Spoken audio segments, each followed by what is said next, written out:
Hi guys, I'm Kevin. And I'm Max. And you're watching the Goin Batty channel. We've got a little vlogging to do today. We're doing potatoes and bikes. Of course, potatoes and bikes go together. And a couple other things that are just kind of random fun. So as always, check this out. Stay tuned. Okay, so the question could be asked, why in the world do you have 10-pound bags of potatoes? Well, we're going to answer that question for you right now. We went to Aldi's, and anytime we're out shopping, we look for good deals because we're a family of 6 and we need to capitalize on any deals that they have. Well, we found bags of potatoes, 10-pound bags of potatoes at Aldi's for 89 cents. So we bought 10 of them, and Heather's gonna can those potatoes in a later video and show you and I how to really make the best out of a deal that we found. So we bought 100 pounds of potatoes. 100 pounds of potatoes. So basically, we scored potatoes! Let's give it up for Starch! Yeah! So one of our biggest projects has been to take the garage and turn it into some usable space. Because I don't know about you, but the garage can be one of the most frustrating places in our house. We have, we moved from a homesteader kind of environment to the city environment, and we really just don't have a barn. And so our garage kind of takes the hit and makes everything.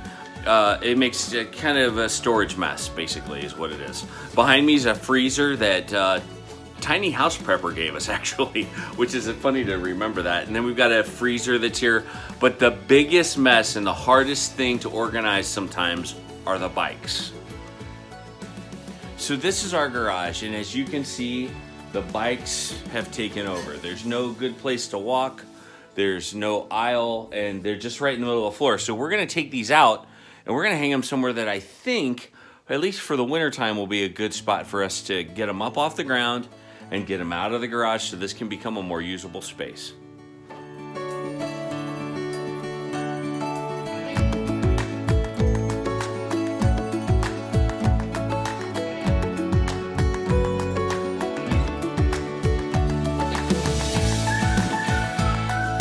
All right, so Heather and I got a new van recently, and it is a Chrysler Town & Country. And what I love about this van is that it's got all kinds of power under the hood, but it also has some amazing storage inside.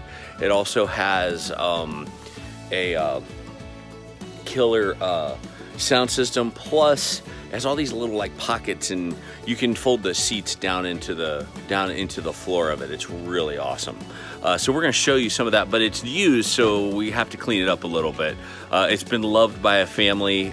They've taken great care of it, but their kids have been in it, and you know, when you have young kids and you have a car, sometimes those two don't equal each other out. So we're gonna clean it up and make it our own, and we're so blessed. Max has got the job of cleaning up the front, and he's getting the dashboard. But check out the storage space. I mean, there's something here, right? There's storage there. And then, as if that's not enough, there's storage down there. That's pretty good storage. And then, in the middle. So if you look down the middle, there's tons of cup space. Look at all the cup holders, 6 cup holders. And then, of course, pretty excited. This is pretty awesome. Pretty jazzed about having it. Thanks, guys, for cleaning it up. Appreciate it. So, Katie, what are you doing? I've got a mixture of 1 part baking soda and 1 part water. So I did 6 tablespoons of each. And so I'm gonna put it on the stains of the seat, and I'm gonna clean them off. Awesome. You have to shake it quite a lot though, because all the baking soda sinks to the bottom. So it's kind of a homemade stain removal system? Mm-hmm. Awesome, very cool. Well, let's... So as you can see, I've got it all over the seat. Is there anywhere that had a stain that doesn't now? There's one over here that it used to be this big brown spot, and I'm gonna do it again. That's just a wet spot. Now it's just a wet spot. So that's and good. I'm getting rid of those and that and Awesome. that right there. So we're basically just getting it all cleaned up, aren't we? Yep. Awesome. There's Mr. Durango. Mr. Durango has had some problems. Mr. Durango has had to have some issues,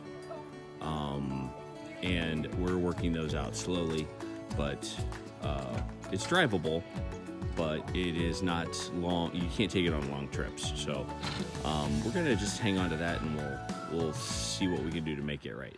So let me say something about our two vehicles for a minute. If you're a large family, you know how hard it is to find transportation for all 6 of you or 7 of you or even 8 of you. We're a family of 6, and so finding transportation that doesn't cost an arm and a leg is real important, because you can get a big guy like this, but that thing's a gas hog, and we haven't been able to really keep up with the gas bill. That Durango sounded great at first. It's a decent car at first, but now things are going wrong with it. And not only is it tough to maintenance, but it's tough to pay the gas bill. Now, this guy, more fuel efficient than this one. This is a 2008. It holds 7 people, so we can do a little bit more with this car. And so it's important that you weigh the pros and the cons to all of the different vehicles that you're gonna buy. And I think we learned our lesson the hard way. And I think Dave Ramsey says this: it's our stupid tax. We've definitely paid some stupid tax. So we're getting a pretty decent wood pile going. The problem I'm having is I don't have any good kindling. So like getting a fire started is good, but we don't have the kindling to get the fire started. And these are great after the fire is going, but they're still kind of wet, so you gotta have a pretty strong kindling mix. So if any of you guys have any suggestions on kindling, leave some comments down below and teach me, because I need to learn. This is helping heat our house for the winter. It's doing a pretty good job so far, and we've got some more wood coming. So before you say anything, I know, wood needs to season. Wood needs to season a lot.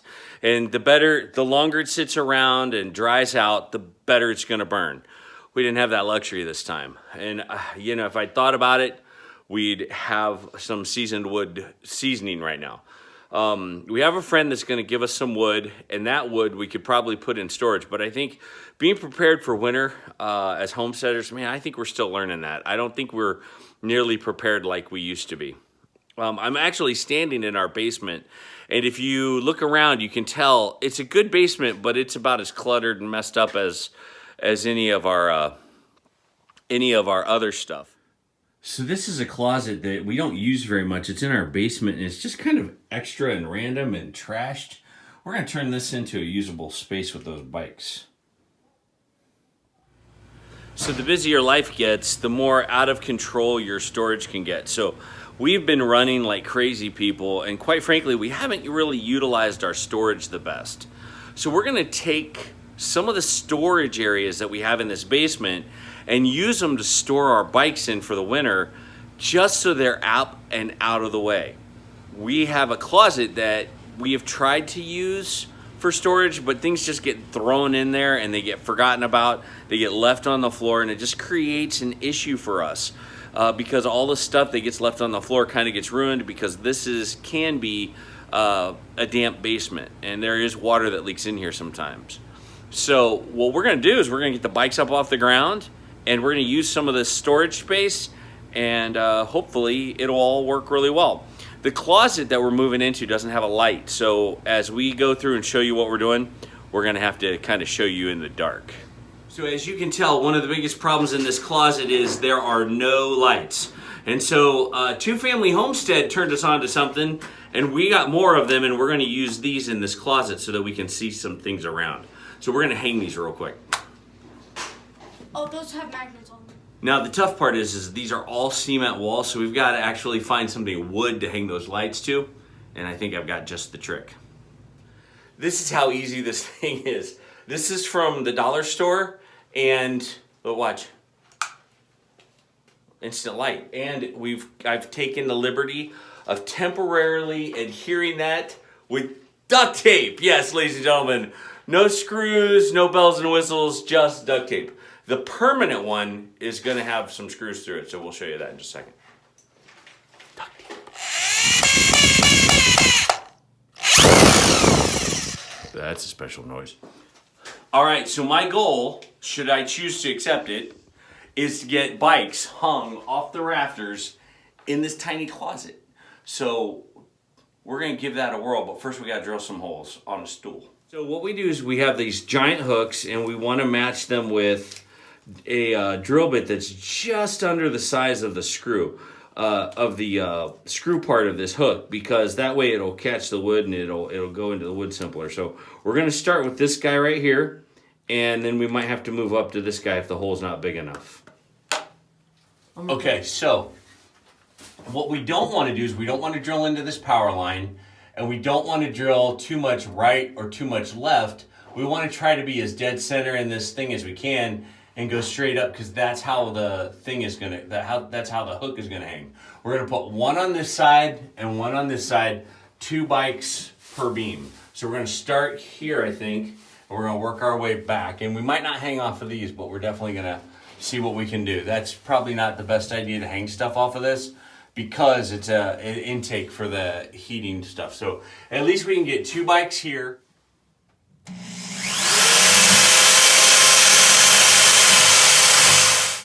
The cool part is these just screw in now. If I made the hole big enough, it should go in with a lot of ease and it shouldn't be very hard. But these are pretty high rated hooks. They're pretty hefty. This beam can hold a lot, so I think we've got a good combination here. Well, something's, Sorry, I accidentally stepped on it.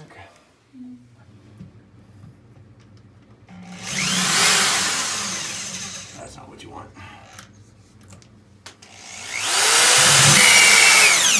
Daggone it.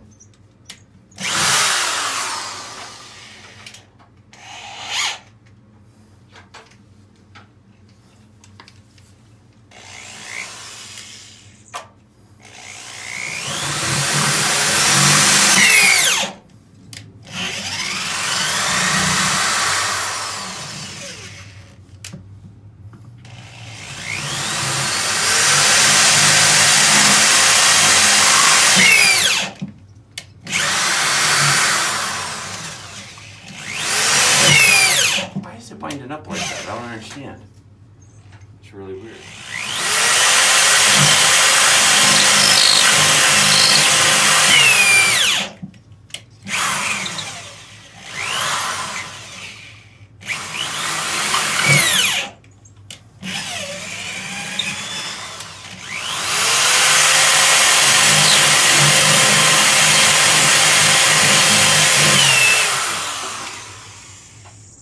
Problematic. Well, that's... Oops.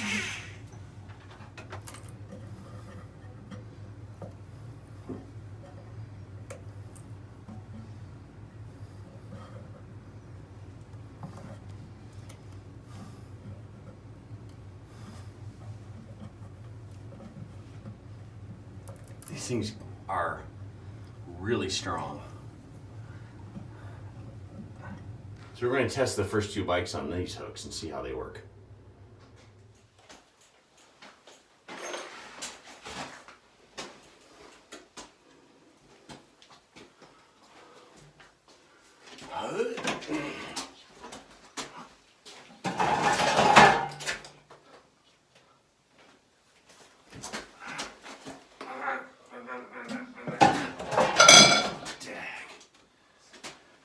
Something. Heather's gonna kill me.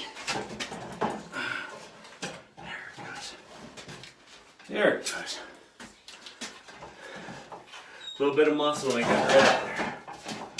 I think we need to move that though. Keep getting in our way.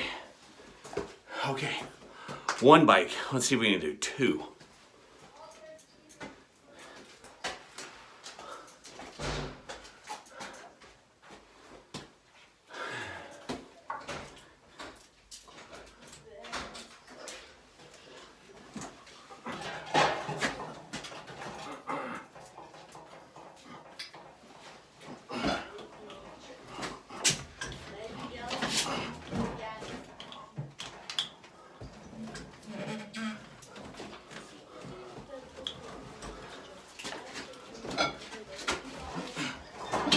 Stuck on something. Can't tell what it is. There it goes. There we go.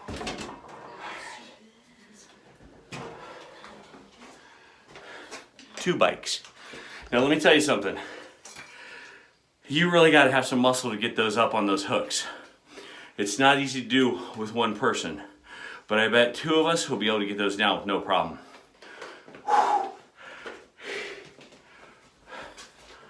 Okay, so here's the first two bikes.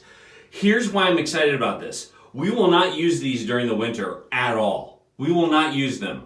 These hooks collectively maybe cost me $6 total, and I bought 6 of them. So about for $1 a piece, I can take a usable, unused closet and turn it into usable storage space. So these bikes are hanging on a hook that's can hold a lot more weight than what they've got on them now. They're just gonna hang there all winter long in a closet that we never use.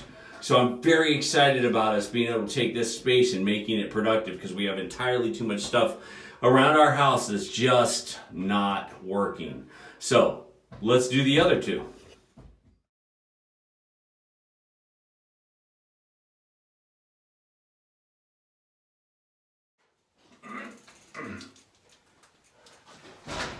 They're hard to see, but they are there. So we're going to go for this one and get it into the spokes. There we go.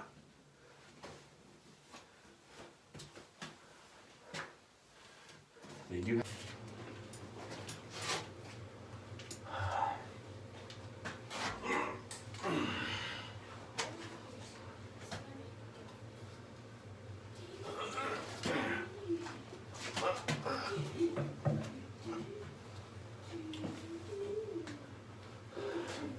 Not too bad, huh?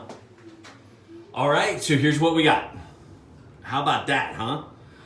Winter storage for 5 bikes, all off of the rafters there with those hooks, all hanging out, waiting for summer to come. Look back here. Look back here. Looks awesome. I couldn't be happier with the way this project turned out.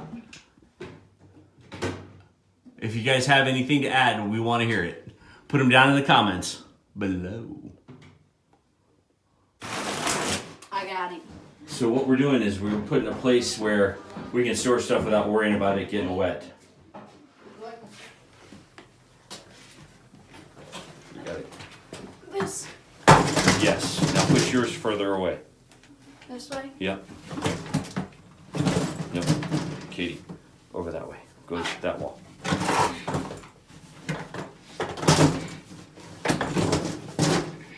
Jack and Katie, you're into a filter.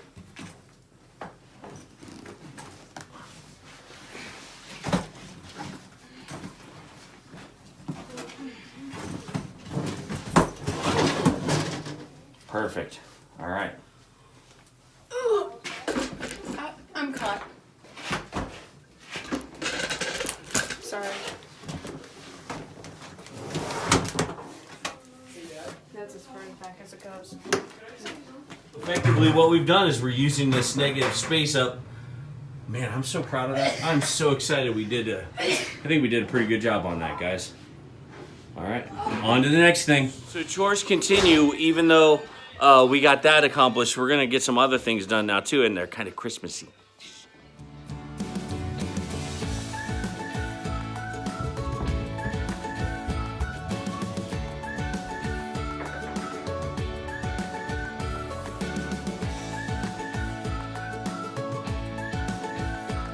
We've got all these pre-Christmas chores that we're doing. Katie, what are you working on right now? I'm working on organizing and doing the inventory of all of our mason jars. We have quite a bit. How Yeah. many? Of these kind, we have 51. I'm not sure. Those are decorative. Those are decorative. This is one of them. That's a jar. So our hope is that Mom takes all those potatoes and gets all these jarred up. Yep. Awesome. It's not the coldest place in the world, but Ohio's getting cold. So I love my family. You guys know I love my family, but we are in a constant state of declutterization. And so we're gonna take a look inside the garage, but I forgot the key, so we're gonna have to let me in. So it's my hope that now that we have some more space in here, we can kind of declutter this garage. But if you guys have kids, you might understand my pain. You say put something away and this happens. Now, I didn't put those tools there. And I know you didn't put those tools there, but they end up on the ground anyway. It really is quite annoying, but we're hoping to get some of this mess cleaned up, make this an organized space, and even make this into a little bit of a shop. So there's the freezer that Tiny House Prepper gave us. Here's another refrigerator that we could be using. It works just fine. And then just some random stuff we need to find a home for. So over the next several weeks, we're gonna try to find a way of getting this garage a little bit prettied up, a little bit more organized. Right, so we're making a little bit of kindling. It's funny, you can see how wet it is when you look at your the axe you're using. But basically what I'm trying to do is make some kindling. And I can't do this with two hands, so I'll have to show you the results. I don't think I have a... So I'm going to use this hatchet and this hammer to cut these into pieces of wood so we can use them like sticks to burn like for kindling? our fireplace. Yeah, like kindling. Okay, cool, go. Oops. Now we're making a little bit of dent in it.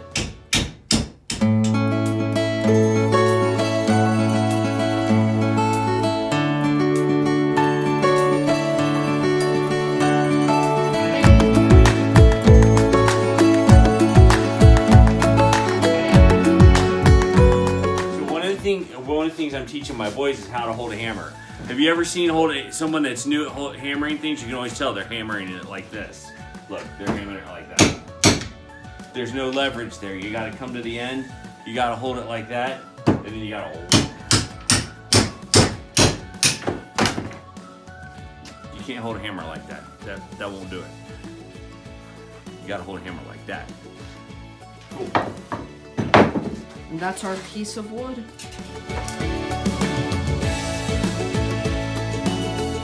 Well, thanks for joining us on our day. We're so glad that you were with us and all the weird kind of projects that we did. Heather's not feeling very good, so she's not in this video today, but we still hope that you enjoyed it. Don't forget to like, subscribe, comment, and by all means, ring that bell so when we get a new video, it comes to you and you know about it. Thanks for watching, and as always, more updates as we go.